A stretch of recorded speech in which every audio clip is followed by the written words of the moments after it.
What up, everybody? Welcome back to another episode of Let Us Sip. It's your girl, Brittany. It's your girl, Kaloni. Trophy Sophy is in the building. And before we kick this thing off, Sophie, what we got going on over here? We got these lovely cupcakes. Look at that. Riot Squad. We got Stack on here, a whole bunch of Squad Up. We are sponsored today by Fresh Taste Bakery. Yes. Squad up. And then you can follow him. He on Instagram, Fresh Taste Bakery and all that. He makes some infused stuff. He makes some liquor stuff, some possibly wheat. Everything it is that you need to deal with desserts, he got you. That's what's up. And we also have some special guests in the room. Woo! We got kings and queens in the building, okay? Yes, we got Doc and we got Geanie. What's up, Woo! guys? Hey. So you guys are not just only special guests. You guys were actually real close to Stack.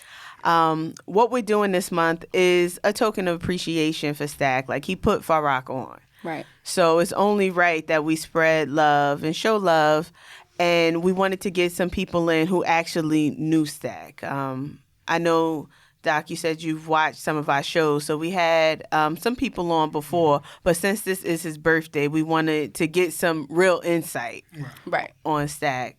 So, give us a little introduction. Tell us a little bit about yourself. Ladies first. Well, my name is Geanie, and I'm Raekwon's oldest sister. And I'm here to represent him today. Yes. And also, I want to represent the ladies here with them delicious cupcakes. Yes. And thank you, MA, for inviting me. Thank you for coming. Thank you for coming, You're Geanie. welcome. Yes, thank you. My name is Mike Doc. I'm Stack with my brother. I don't really like to say like I managed them like that, but I started the Riot Squad with originally the S5. Like Jeannie said, we here to celebrate his life and his music here today. You know what I'm saying? Amen. Yes. So on our show, we do something called the Sip of the Week. So the Sip of the Week is something that we actually pick a word, and throughout the conversation, we'll say the word. And when our audience hears it, and you guys, we have to drink. So in honor, of Stacktober, we're going to use the word stack. Oh, shit. We about to be smacked today. So when y'all hear the word stack, pick up your cup and drink what's in it. Let's go ahead and practice, y'all. Stack. I know I don't drink, right? Allegedly.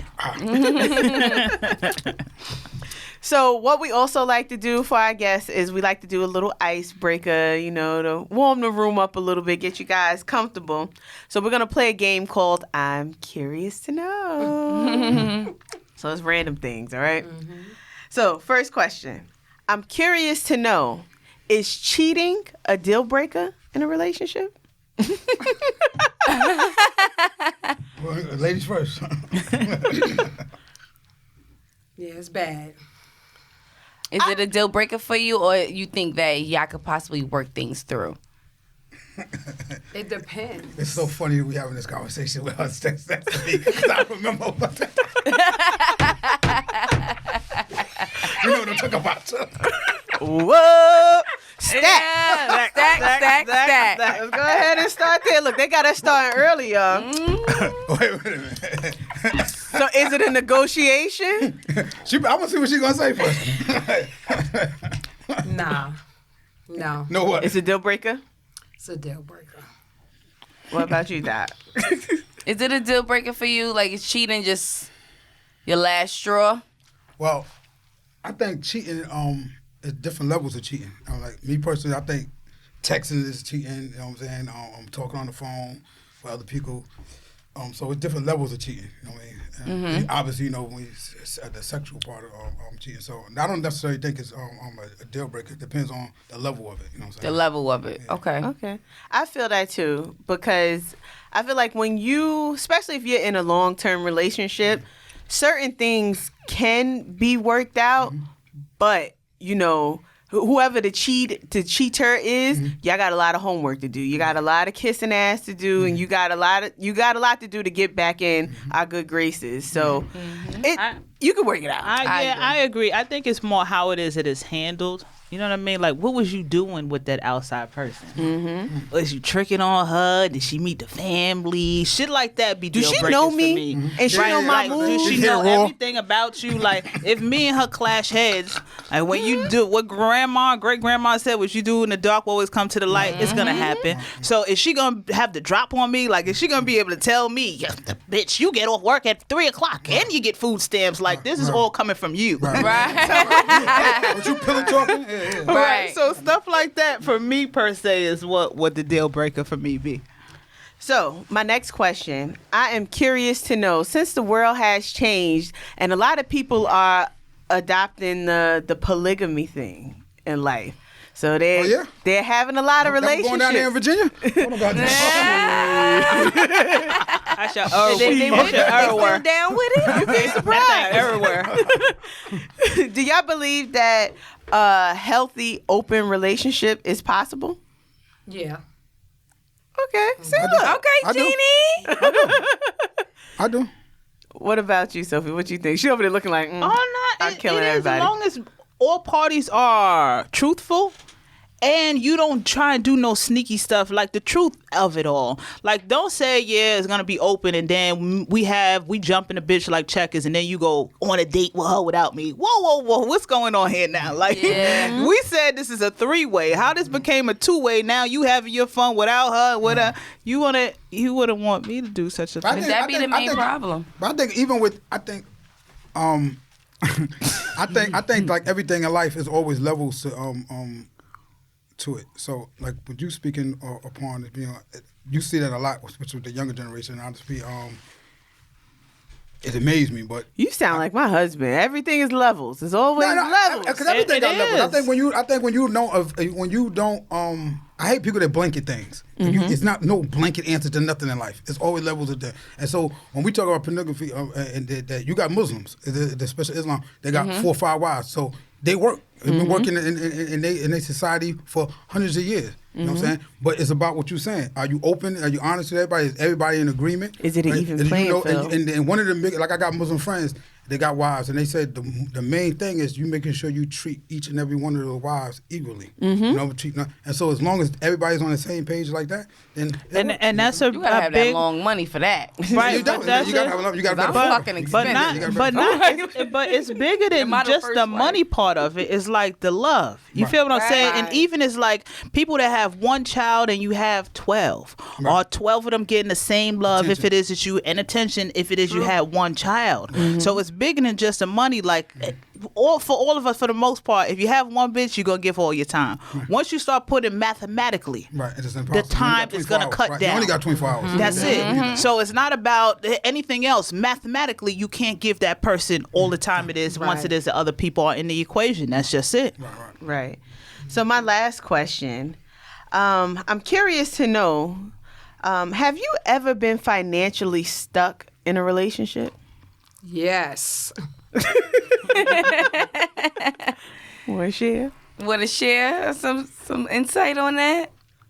Some relationships you get in, you think it's all right in the beginning, but you end up, you mentally drained, financially drained, Like, I've been in a long-term relationship where I ain't know I had to add them to my budget, until start going. Yo, but son. out of the love, out of the love, I made it happen. But in the end, I had to give it up. It was just too much going on. So this is a unique situation. You was the breadwinner in the relationship. Yeah. That's unique because most of the time when you hear that question, a lot of people think about what's going on now. There's a lot of women that are attracted to a man with power who have assets, money, and things like that. So he may not treat her right, but he's supporting her financially, and it's hard because we're looking on the outside like, bitch, go ahead and leave this nigga, but it's deeper than just what we see and what goes on. So it's like,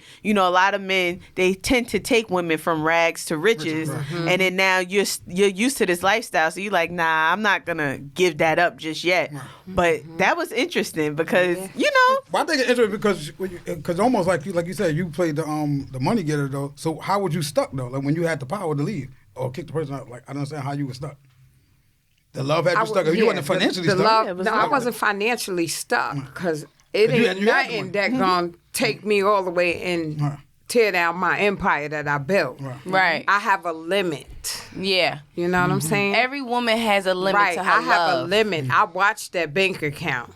When it get to that limit, that's it. I don't care what you want, what's going on. Pray about it, because it ain't about to come out of Geanie bank account. Yeah. But like Doc said, I was stuck because I was in love. Yeah. And that could be enough to keep you stuck in some shit. Right. Reality of it. But the thing is how we are is that, men are supposed to be the breadwinners, but for a lot of homes, reality of it, women are. So it's like, hold on. So you want me to be bringing all the income in here?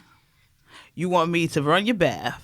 You want me to cook this dinner? You want me to do like majority of household shit?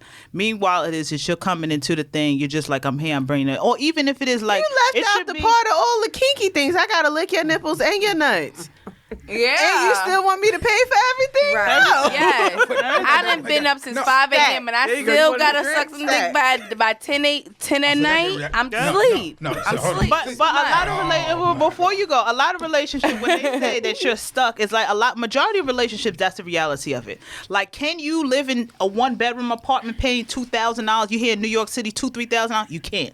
Now you with somebody it is that you fucking hate. Ultimately, it's like, all right, you pay your $15,000. You could do that. And I can do that. Can I do this 1-bedroom for $3,000 by myself? No. So now it is you're stuck financially wise because it's like I can't do this by myself. Right. But this is what I don't like about the situation is that I feel that, and I don't know where this, and I'm so glad we're having this conversation because is that I think this needs to be taught more to females and queens. Is that even males too, but I think females put themselves in those situations. Like what you were saying earlier, is that men tend to, especially men with money, hustling men tend to take females from the rag to riches. And the females, in turn, get used to that lifestyle. And then for whatever reason, now they feel like, like she obligated they don't accept that role or that lifestyle that man had. You know what I'm saying? Whether that man ran the road where he had different chicks or he was a rapper and he messed with that. You knew what it was before you got in. You knew what it was hitting for when your ass had no goddamn money. And now you got it. Now you got in and now you feel like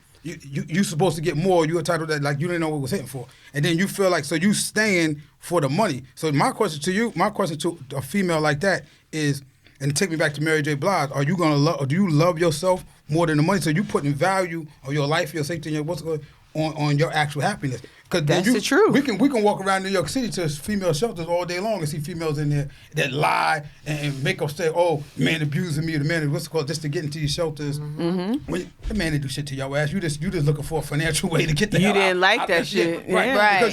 Because you were financially strapped, so you couldn't get out of it. So you made some shit to get out so that's your insecurity. That was your weakness. So that's why I also encourage men that if you help a woman like that, can I teach you how to fish?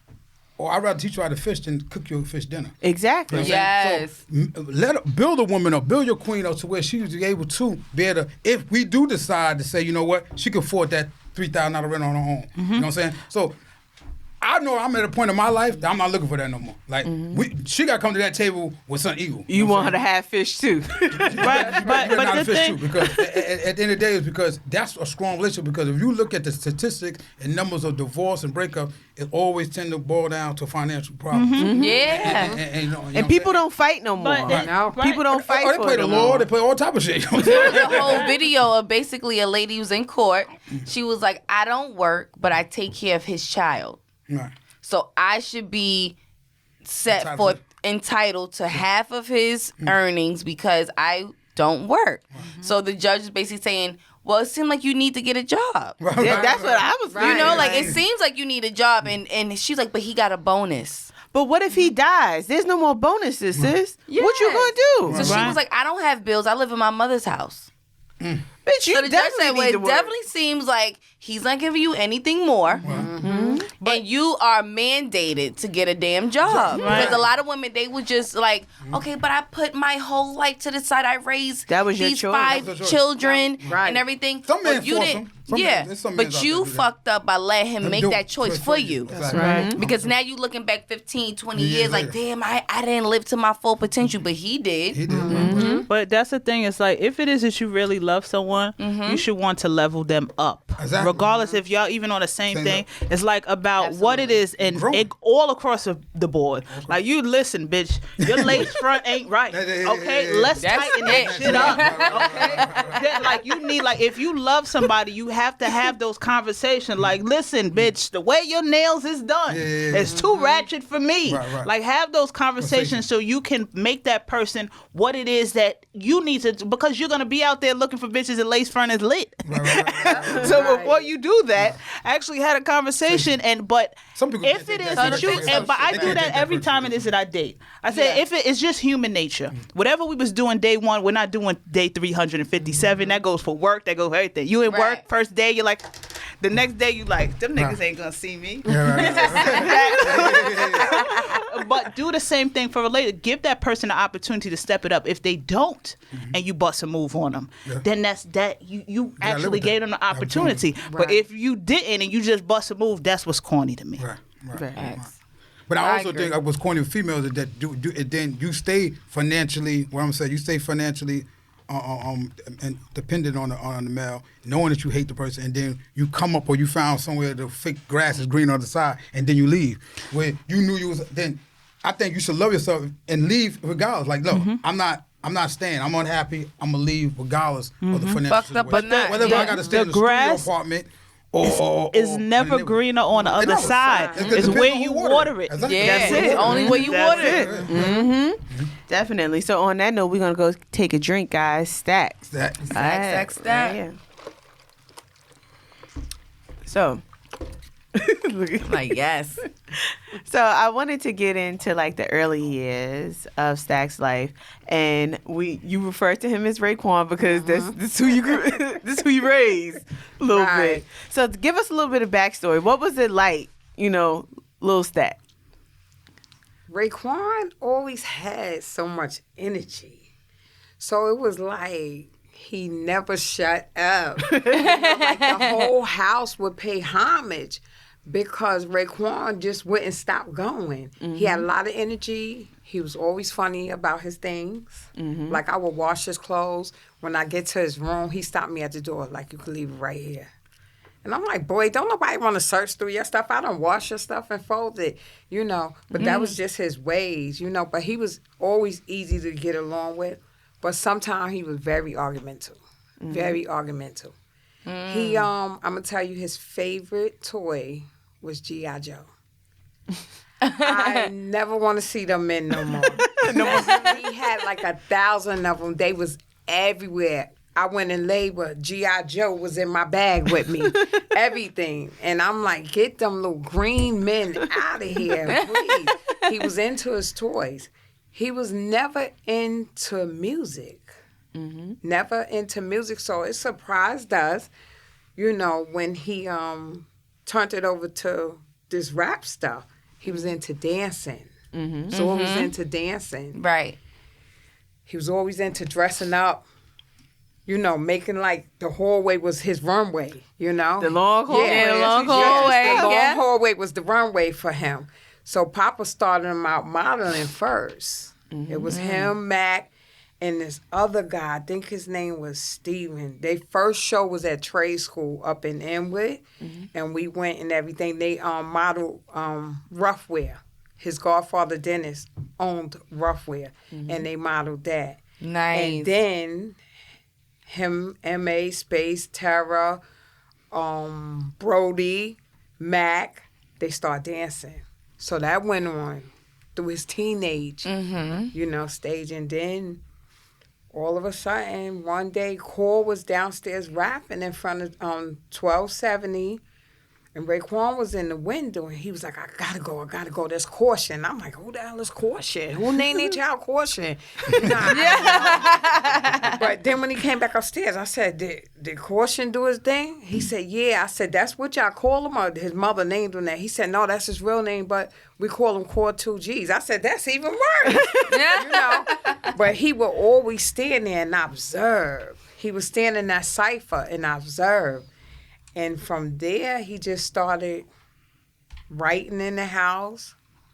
I kept seeing him rock to the side. Mommy used to say, you got cerebral palsy or something? He was like, nah, Mom, I'm trying to get it. I said, oh, my, he a rapper now. So did you think that it would actually progress to where he was going, or did you think it was just like more of a hobby?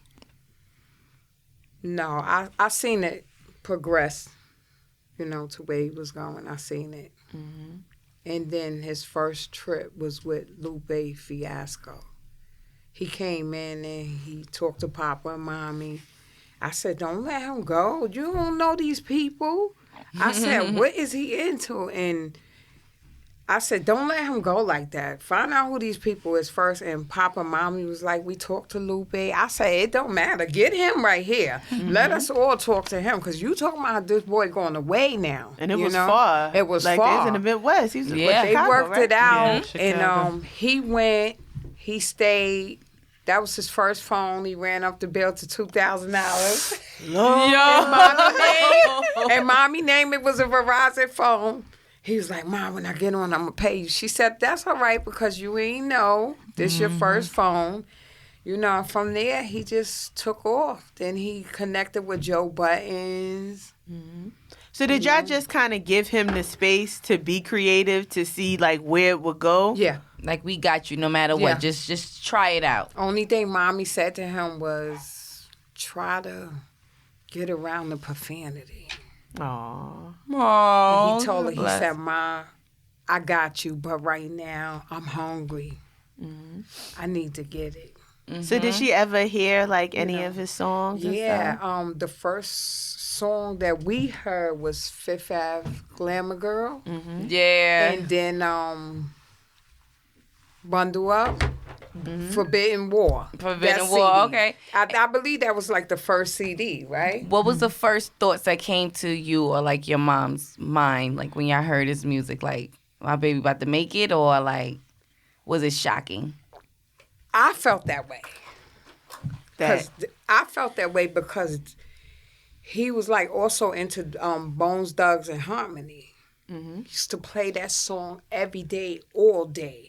And I said, Raekwon, you know what? Go for it. You ain't got nothing to lose. I said, if you put the dancing down, go for it. He went for it. We knew Raekwon was going to be about that life because Raekwon had a voice. Mm-hmm. Mm-hmm.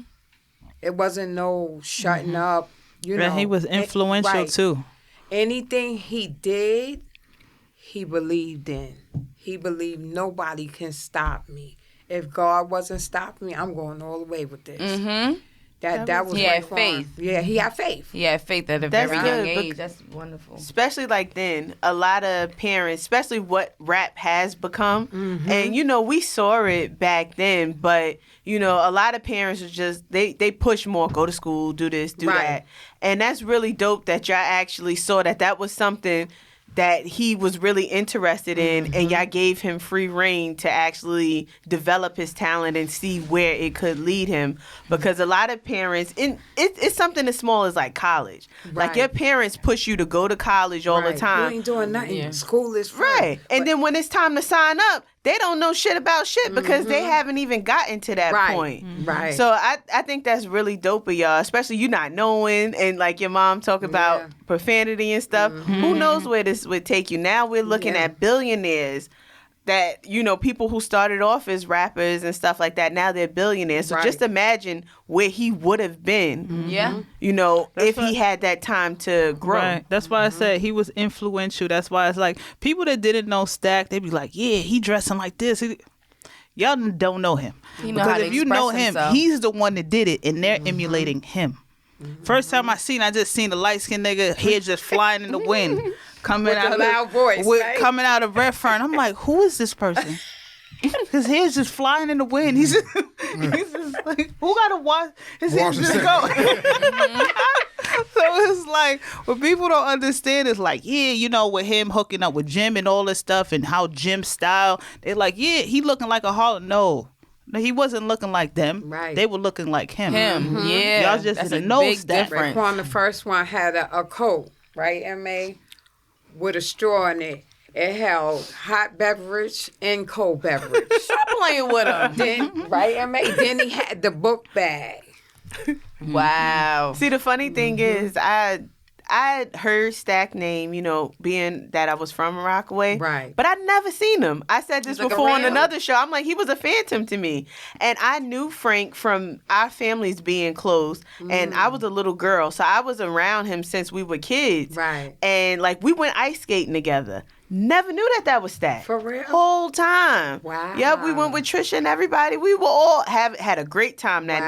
night. And I never knew who that was. So as his buzz started to grow, I would hear the name, see the card, never saw the face. Yeah. And then I actually got my education about him dating Frank. Oh, wow. So like I learned about him, you know, I was Right. late in the game, but you know, I was just like, wow. Wow, right? Fucking, you know, he hosted Right one here. of the yes, he hosted one of the shows I helped out with, like how 198 would do talent shows and Right, stuff. yeah, he was I helped perform. out with all of that. Never knew who the hell. I just heard the name, Wow. but I knew Bino. Right. So, but I could never put two and two together. Never could catch them both at the same time. He'll be coming in, and they were like, "There go Stack right there." And I'm like, "Really? Where'd he go?" Yeah. Missed the whole damn thing. I remember going to Geno's. Now, if you from Far Rockaway, you Georgia. know Geno's. Yes. Now, it was so weird because the only time I really would ever really see him, it would be really quick, but he'd go in and out of Geno's. Geno's. Because you'll hear like a rave, kind of like outside, like Stack is in Geno's. And I'm like, I want to see what he finally look like. Because I used to always go to Geno's. I went to high school in Jamaica. So after we get off the 113 and we go, you know, get Right. on, go to Geno's. And I remember seeing him, but his hair used to always be marvelous. And we had another episode where I was, my mother was moving out of Nordak. And I was helping her out, and we had a little pebble, but the person kicked it out. Okay. And so I was freezing. I ain't have my coat on. And Stack come out of nowhere with this big fur coat. And so he was like, "What you doing out here?" I was like, "Thank you." All I can say was like, "Thank you." I was freezing my butt off.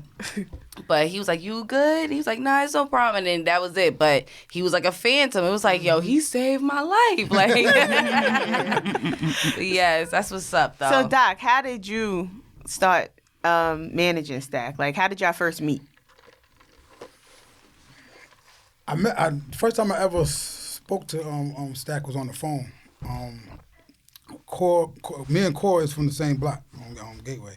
So Core used to be out of town with me, upstate New York, and Core was originally one of the first members of. I had a clothing store and a music thing called Who's Next. So Core was one of the first members of the Who's Next Entertainment, and so Core, we used to go around doing battles and stuff like that, and Core used to always be like, "Yo, when I get on, I'm gonna put this person on my album. I'm gonna put this person on my album." Different people from Rockaway, you know what I'm saying? I didn't know what the hell he's talking about. You know what I'm saying? And I just look at him like I didn't care anyway. You know what I'm saying? Like, because that's anybody knows in the industry, that's not how it go. Like, you don't have say so of who gonna be on, especially if that person's not signed or they wasn't gonna label like nah. So, but he used to always talk about Stack. There's another kid. The other kid? He got signed to L.A. In L.A. Who with Dr. Dre. I forgot his name. I think he's from the '40s. But he used to always talk about a couple of these. So one day I came into the house to one of our stores, and Core was there, and he said, "Y'all got my man Raekwon," because that's the name he called him. So I didn't know. Like I said, "Y'all got my man Raekwon on the phone right now." He was at that time he was in Chicago, and he was just telling me, "Oh, yo, he in Chicago, they doing big things." Like Core, like on to competitor, like they doing this in L.A. Stack doing this in Chicago. Lupe Fiasco, he's like, "Yo, we need." So I was like, "All right, so put him on the phone." So he's like, "Yo, what's his name?" He said, "Yo, Stack Bundles." So I'm like, Stack bundles. I'm interested already because you know what I mean. I'm from the streets. We in our store, so I'm like, yo, stack bundles. That street tie. Hold on, he talking that shit. Let me hear what you got to say. So he rap. So you know, if anybody knows Stack, the first time you meet him and you even speak to him, he make you feel so comfortable where you feel like he met you, he been knew you for a while. You know what I'm saying? So you get on the phone, you were there, yo, what's up? What poppin', G? He's talking. So he started. I said, let me hear something. To this day, if you ask me what the hell he said, I still don't remember what the hell he said. You know what I'm saying? But I was more like, staying Stack bundles, okay. So, but at the time, like I said, I don't remember, and I said, he can rap, because I'm always looking for if you can rap. I don't really necessarily care about the context of what you're actually saying. Mm-hmm. Can you flow with your delivery? I'll be looking for that, the delivery, especially if you're freestyling with no beat. So I look for that. And then, once I meet you, then I can do more of an evaluation. Same thing I did with Core when I first met Core. So, that was a brief time. So, all right, cool. So I say, I'm doing every year I used to do a block party on our block, Gateway Day. Gateway Day, okay. Yeah, so I did this year, I think it was the 13th year, something like that, 13 years, something around that. So at the time I used to do like home management and stuff like that and shows for Big Cat too. So rest in peace to him. God rest in peace. So Big Cat at that particular time had a show on Hot 97. You know what I'm saying? Mm-hmm. On the Flex at night. And so I said, you know what? I said, yo, we got to bring the Hot 97 truck out there. You know what I'm saying? Bring the van out there, and I was to get the big stage and stuff like that. So I said, so it was Core, my man Trav, my man Malachi Jones, Mike Mills. I didn't know Mike Mills at the time. I met Mike Mills. I met Mike Mills and Stack at the same day. And it was and I knew Bish and Bishop. So Bishop was part of it. Like Bishop was really my right hand man's brother. You know what I'm saying? But I didn't even know that Bishop and his brother, they were the same person, because I used to call him Bishop. They was calling him by real name. So short, we had a battle, and we say, listen, we're gonna come to Rockaway on Gateway Day, and we're gonna battle anybody that wants smoke. Bring your $100, whoever wants smoke first. Because prior to that, I did this do a battle in the barbershop at Alizé's.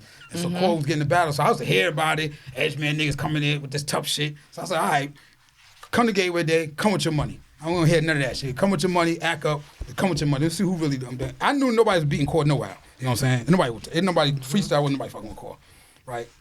And then Bishop was ill, you know what I'm saying? So, and then Trav was nice, you know what I'm saying? Me and Trav the same, we did a bid together, so you know what I'm saying? But that lineup right there was crazy. So, when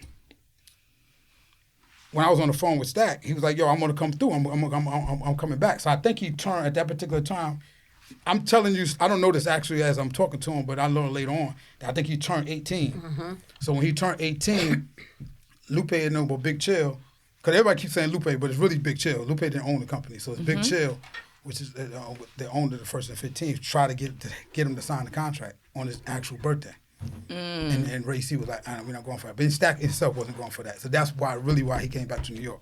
You know right. So he come back. So he said, yo, I'm gonna pull up to Gateway Day. I said, all right, pull up.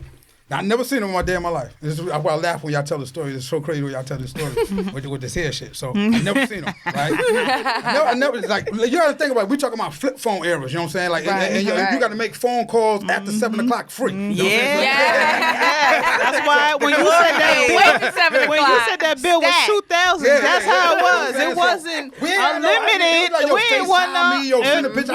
I never knew what it looked like. It was after 9 first.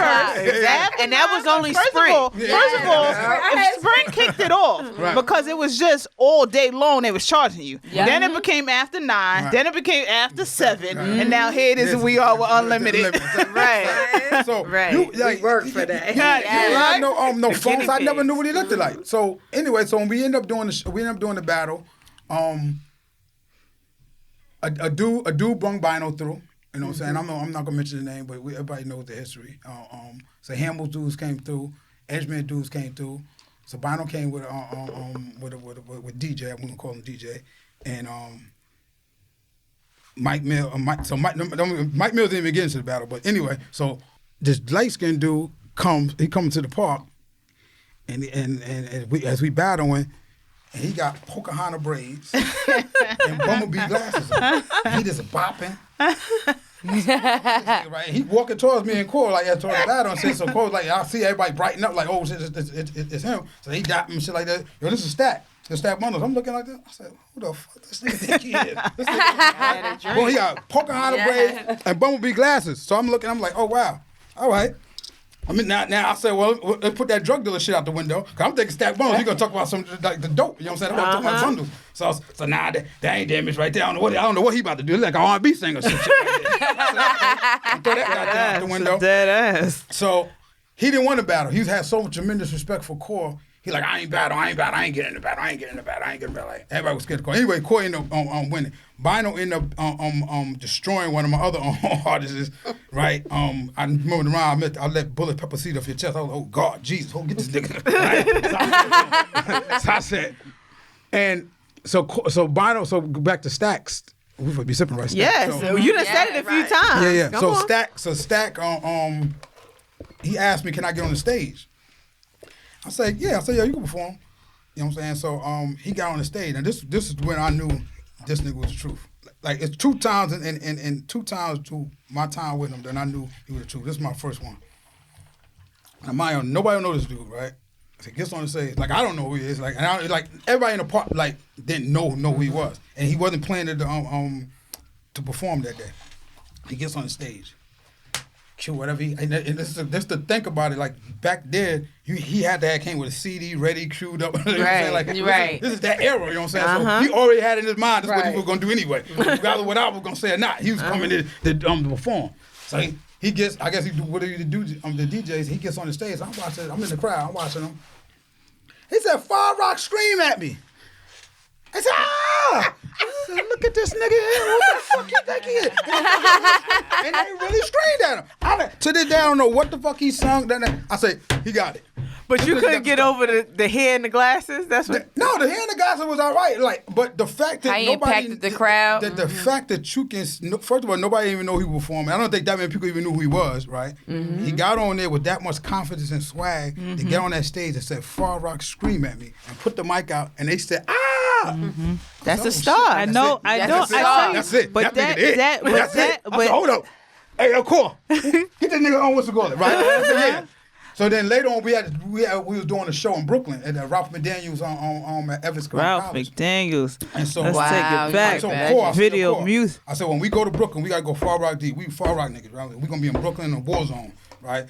We gotta go Far Rock, repping Far Rock. I need you to get that big nigga. They said the pepper seeds off your chest. Get that big nigga. Vinyl. Big vinyl. That nigga with that Pocahontas and the Far Rock stream at me. Get that nigga. get all that nigga right. Yeah. Get them niggas. We already had Trap and what's it called. And then Mike Mills. The funny thing about Mike Mills is it was a female because I do the Gateway Day with a lady, which is like the grandmother of our block, Mrs. B, Miss Barbara. And she like do the R&B or the gospel acts, you know what I'm saying? Mm-hmm. I do most of like the rap. So she came to me and said, I got this R&B girl that want to sing. I think her name was Anna. And I said, all right, cool. Okay. But any rapper, you got to go through me. They ain't going for that. You know what I'm saying? So Anna was performing, and I guess she had a song that had Mike Mills on it. Mm-hmm. And then Mike Mills got on the stage. So I'm standing in the back, in the park, because the stage was like in the street. And I hear him up there. I was like, who the hell rapping? Who the hell told him to rap, right? Mm-hmm. So he rapping, but he dissing Far Rock artist, God Bless the Peace, on Perb. So he dissing Perb on his rap. So, I get up on the stage, cut this goddamn system off, take the microphone, get your ass up my damn stage. Who the hell told you to get up on this damn stage anyway, you know what I'm saying? So, but to be truthfully told, and Perb, like I knew Perb for years ago, God Bless the stage, but I'm a realist at the end of the day is he knew how to rap. So I'm gonna go there, I didn't like what you were saying. You're not gonna get on my stage and on my platform different than somebody I know. Right. But the fact is you were talented. He still was talented, right? And Core already knew him. So Core, you gotta understand, a lot of people don't know, and people don't give him his flowers is that Core is really the glue to, he was the connecting of all of that because he knew everybody. He actually had a relationship with everybody. You know what I'm saying? like I didn't know this until later on. Like obviously he don't want to put me on the phone with Raekwon, but I didn't really know how deep. He knew Mike Mills, you know what I'm saying? So how did y'all get to like managing? Like you end up being his manager. How I'm gonna go right now. I'm gonna go tell you right there. Just the Mike Mills part is how it happened. So when we do that Mike Everett's thing, I heard him rap, so I knew he not a rap. And he a battle rapper, you know what I'm saying? Like he would diss a song. So I said, yo, get that dude too. The dude that got the spit on his mouth. Yeah, get the light skinned nigga too. Yeah, get him too. Right? So You acting like a real manager. no, I wasn't a manager at the time. Like I know, but you had it in you. right. I never wanted to be Get that one. This is another misconception that people got about Mike Doc too. I never wanted to be nobody manager ever in life. To this day I don't want to be nobody manager. Like I got artists every day. I got a own store, like people I do a studio in it. That I don't want to be nobody manager. Like I really have to really see the talent in you, and I'll guide you the right way. But I never ever set out to be nobody manager. But how it is you classify that person like that one with that bar there. Well, that's an A&R. That's a record. That's what I wanted to do. Like my name is Mike Doc. M-I-C, microphone, right? So I actually know how to rap too. Yeah. So the difference is, Get into that. So what I did is when I came home, I truthfully told I lived vicariously through them. Because I wanted to rap, you know what I'm saying? I just felt at 22 years old when I came home, I was too young to rap. Which is crazy, now. right? Which is crazy to even think that back then because Right. it was a younger sport then. You would never think that Jay-Z 50-something years old and he still got relevant bars. But back then, rapping this, I never ever set out to be. Who's next for to be in an entertainment company and a record label was never. It was in the clothing. It was a clothing store and a record label was never set. I had a whole radio show and everything. I never set out to be nobody manager. That was never what I was meant to be. What happened was when I told Core to get together and get all them together and do a track. So when we go to Brooklyn, we got a track together with a Far Rock dude, and you could do your show, your set, and then you bring the Far Rock dudes in. We didn't have a studio in Rockaway. So he said, all right, cool. They found a studio, which is called Bottom Lock Studio at the time, which Mike Mills was using that studio. So Core called me and was like, yo, X amount of dollars, this was what the studio cost. So I wired him the money. You know, we ain't had no Zelle and that Cash App, so I wired him the money for the studio. And in my mind, I'm like, all right, cool. That's cool. That's a good price.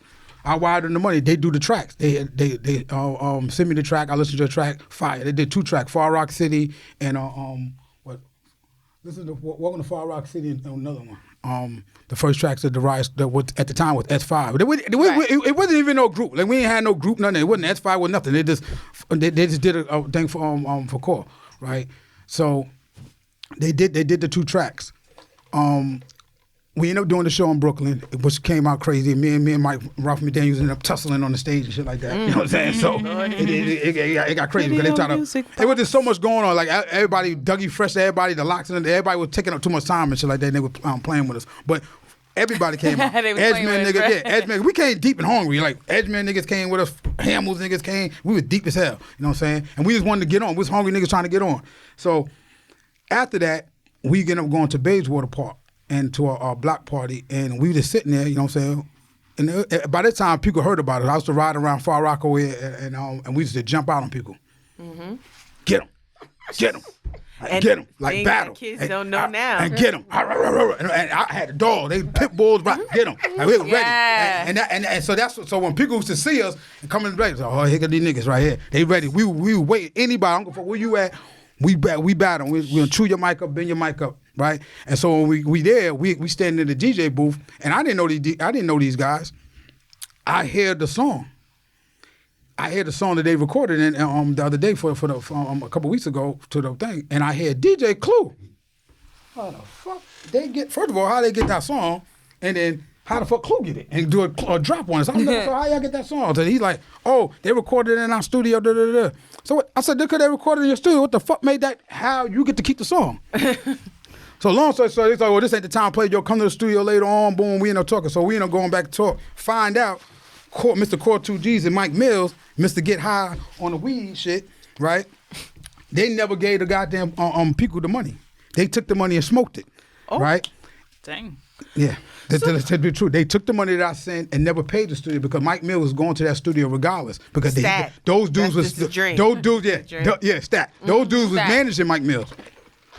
So those dudes was managing Mike Mills, so he was able to get the studio for free anyway, right? So when they told me we gonna go and do the song, they conned me out my money. Yo, he want X amount of money for the studio. They took the money, bought some weed, got high with it, and got the thing. So the dude rightfully felt like this is our song because y'all recorded for free. So they wasn't really doing nothing disrespectful. They took the actual song and shot. We got rights to and they shopped the song. So because they were trying to get Mike Mills a deal. So did that lead to Stack getting his deal? I know you want to know what happened next, so make sure you stay tuned for part 2 of this episode. Squad up, shit. Thank you for listening to Let Us Sip. Please remember to subscribe wherever you get your podcast from. And if you like what you heard, leave us a comment. If you feel like we can do better, leave us a comment too. But be respectful. We read everything and only want to grow. So thanks again for your love and support, and we will see you next week.